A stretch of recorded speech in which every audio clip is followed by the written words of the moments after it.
What is on your mind that you want to talk about and get advice on?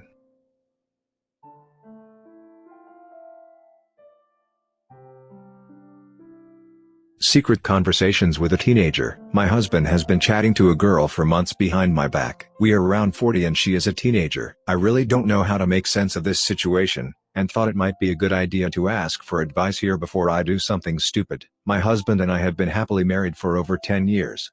In that time he's never done anything to make me suspect he was not being faithful to me. He really is a wonderful man and I consider myself extremely lucky to have found him, which is why the current situation confuses me so much. A couple of days ago he forgot his phone in my handbag after we went shopping. I went to have lunch with a friend afterwards, and wanted to use his phone to call home, and tell him I still have his phone. But when I unlocked his phone I noticed he had Facebook Messenger installed on his phone.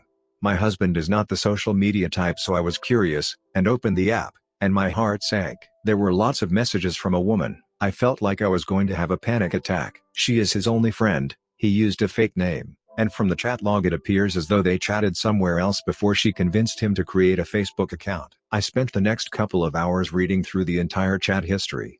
Turns out for months he's been talking to a teenage girl who lives in Georgia. We're in Vermont. The reason I'm so confused about what to do is because nothing sexual appears to be happening. They texted about all sorts of things, and the times she tried to steer the conversation in a sexual direction, he shut it down pretty quickly, and changed the topic. He also wasn't trying to hide the fact that he's married. On the contrary, some of the things he told her about me was actually very sweet.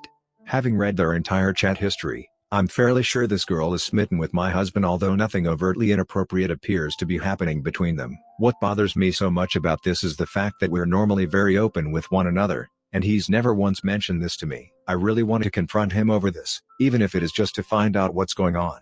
But I did invade his privacy by reading his messages without his permission, and I'm scared it's going to damage our relationship if he finds out I did this. I really don't know what to do here. Just to clarify, the messages she sent him weren't eliciting sex. For example, at one stage they spoke about relationships, and she mentioned her ex-boyfriend tried to pressure her into it. He told her any guy that respected her would not pressure her into it, and then changed the topic. However, from the way that she constantly tries to flatter and compliment him, it feels like she's very much into him. I obviously don't have the chat log with me, so I can't recall verbatim everything they said, since there were literally thousands of messages, but nothing jumped out to me as being inappropriate. They spoke about everything from school to politics and art. He is just being himself. I don't remember him mentioning his age, however, so I don't know if she knows how old he really is. They appear to be speaking on a regular basis, every second day or so, and mostly when I'm not around. I've decided I need to talk to him about this. It's eating me up inside and I won't be able to let it go. I'm already literally losing sleep over it. I'm going to try my best to muster up the courage to speak to him about this. I'm just so scared that my entire world is about to come crashing down. I really love him to death, but this is a side of him I've never seen before. Should I reach out to the man responsible for my brother's death? I am a female in my early 40s. He is 70-ish, and my brother was 8. TLDR. My older brother was killed in a horrible car accident when I was a kid. I've always wanted to talk to the man who was driving the truck that hit us, and I've found his contact information in the phone book. Would it be wrong for me to reach out to him? My older brother Aiden was killed in a car accident when I was 5 years old. Aiden was 8 years old. My mother, 2 brothers, and I were in our car in a left turn lane. A dump truck driver, Mitch, ran a red light and hit us. Aiden was killed instantly.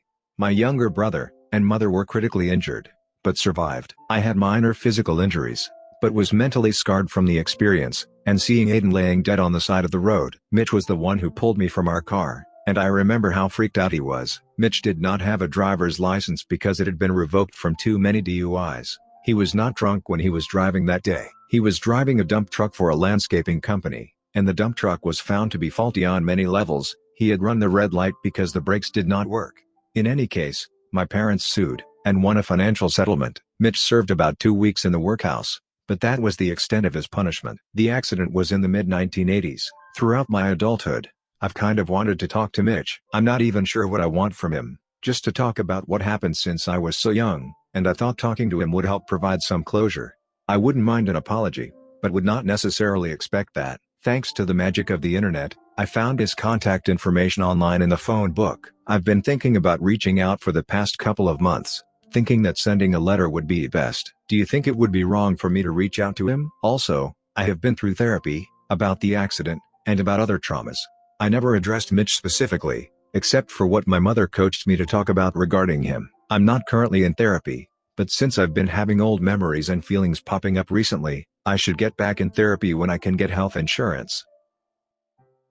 Would we be unreasonable for eloping when the wedding is this weekend? My girlfriend and I had planned to get married on Saturday. We wrapped up all our planning around Halloween. All that was left was to ring some time this week, and make sure everything was running smoothly. She called the venue, and the person she spoke to asked her to confirm some changes she'd apparently made. My girlfriend had no clue what he was talking about, and he reminded her of all the changes that had been put in recently. We had not approved any of these changes. We were able to get some of it put back the way it was, but there are some things that we couldn't change back at such short notice. The venue forwarded us the emails asking for the changes so we could look over them. Our communication was being done via an email account we created solely for wedding stuff, and the email address which asked for the changes is the exact same address, except 2 letters are switched round. The venue is very apologetic for not calling us directly, but can only fix so much of it at this stage. We think we know what happened. The whole time we were planning the wedding we got pushback from both sets of parents, and the stuff they had the biggest issues with have all been changed. I'm willing to bet that all of this was related to at least one of our respective parents. We don't know anyone who would want to F with us or the wedding this badly except our parents, who got pissy when we told them they couldn't financially contribute to the wedding because they were trying to trade their money for whatever wedding stuff they wanted. Right now the stuff that we wanted that is still in this wedding is my suit, the venue, and the DJ. My girlfriend has gone to pick up her dress, and she's not heard from the shop, so we're assuming that hasn't changed. I'm calling round everyone, and it looks like the menu has been changed, as has the guest list, and the cake. We paid for the wedding we'd planned, and it looks like any additional costs from the changes, such as the extra people, were paid for by someone else, but they wouldn't give me any of the card info for legal reasons. We probably won't be speaking to our parents again after this, unless one of them owns up, in which case we'll just stop speaking to that one. But this feels like a joint effort as it's dealt with both sets of parents' complaints. Before my girlfriend left to get the dress, she requested I get advice, as we are seriously considering eloping. We have the marriage certificate here, the honeymoon is unaltered, and exactly what we wanted, and there's a few appointments we could make between now and Saturday at the town hall to get the certificate legally signed/filed. However, we now have around 200 people attending this wedding in 3 days. Our original guest list was about 100 including families, and plus ones. People have booked hotels, planes, trains, and are coming from other countries to be here. None of these people have done anything to us, and would be getting caught in the crossfire if we were to elope instead. Would we be the assholes? Update. I posted in the group chat I have with all 4 parents that someone has been screwing with the wedding. We found the email they used, and we'd be tracking the IP address to a device and location. This was all absolute bullcrap. We don't even know how to find an IP address. As soon as I said we'd be tracking the email, they all started pointing fingers and accusing each other. It looks like all 4 of them were in on it together. Still not sure what we're doing about the wedding, but all 4 parents are uninvited. We're thinking that we might elope for the ceremony, and then have the reception as planned. It's all the same party/venue, and we won't get money back, because of the number of people who are coming from all over the place. Update. My mother made up the email, and her mother helped replan the wedding. We knew they had been meeting for lunch, but we didn't realize what they were doing in that time. Caterer and baker can fix the menu and cake, and the clothing is all safe. Venue think they might be able to fix the decorations, and the parents have paid for the changes. The ceremony itself is the same. We were worried it had been changed from a non-religious ceremony to a religious one, but it hadn't, so we'll probably just go through with the day as it currently stands, with a couple changes. We've decided that we will meet up before the ceremony with some close friends, no parents, to sign the certificate so we're not doing it surrounded by strangers, then have the ceremony and rings as planned with everyone invited, go to the reception with everyone who has been invited because innocent people have paid out money to be here, and then afterwards we will go for drinks with the people who were at the signing earlier in the day. The venue offered us security, but we're not going to uninvite the additional people or turn them away, and as for our parents, we're not sure. The options are either invite them, and let them deal with their invitees so we don't have to, then cut them out of speeches, and just don't acknowledge them all day, and after the reception cut contact, or just don't let them come, in which case we will need the security the venue offered because I can't see them just not going. Venue have also said to pretty much just leave it with them, they'll put what they can back to what we'd planned, and they're prepared to offer a partial refund based on what they can't fix, so if they fix 50% of it, They're prepared to refund 25% for the 50% they can't fix. Update, the final one. We had a small private thing where we signed the certificate with our closest friends, then we went to the planned ceremony, and had a short service where we exchanged rings, followed by a reception. We told the parents that they were not invited, told the venue they weren't invited, the venue put what was essentially a bouncer at the door, and they still got in. They don't seem to understand what they did wrong as they boasted to their guests that they planned this, but we changed it to what you're currently seeing, and their own guests ended up being the ones to tell them how screwed up that was. They were pretty much shamed by their guests into leaving about an hour after they arrived. Also, half their guests didn't show. It was probably about 60 to 70% our guests in the end, and we definitely had the majority. Food, including cake, was sorted out, but not decor, and venue are refunding us 50%, which was going to be 30%, but then they let the parents in. We only spoke to them once to tell them that because after completely freaking up our wedding plans, they then couldn't honor one simple request to not come, they would not be hearing from us, potentially ever again. And if they contacted us, that would change to definitely never hearing from us again. We are currently in the cab on our way to get drinks with the same friends who were at the signing earlier, and then off on our honeymoon. Mother-in-law feeds deer with my stuffing bread. We invited mother-in-law, father-in-law, brother-in-law, and his wife sister-in-law for Thanksgiving. Last night I ripped apart a couple of loaves of bread, and left them on a bowl on the counter so they would get stale overnight, so I could make the stuffing. I came downstairs this morning to find mother-in-law and sister-in-law in the kitchen drinking coffee, so I made myself a cup, and decided to commence cooking. However, my bread was gone, every last crumb. Turns out mother-in-law was so entranced by the deer in our yard, and thought well they looked hungry, so she took the bowl, and sprinkled the contents around the yard. But why did you do that? I asked. Now I can't make my stuffing.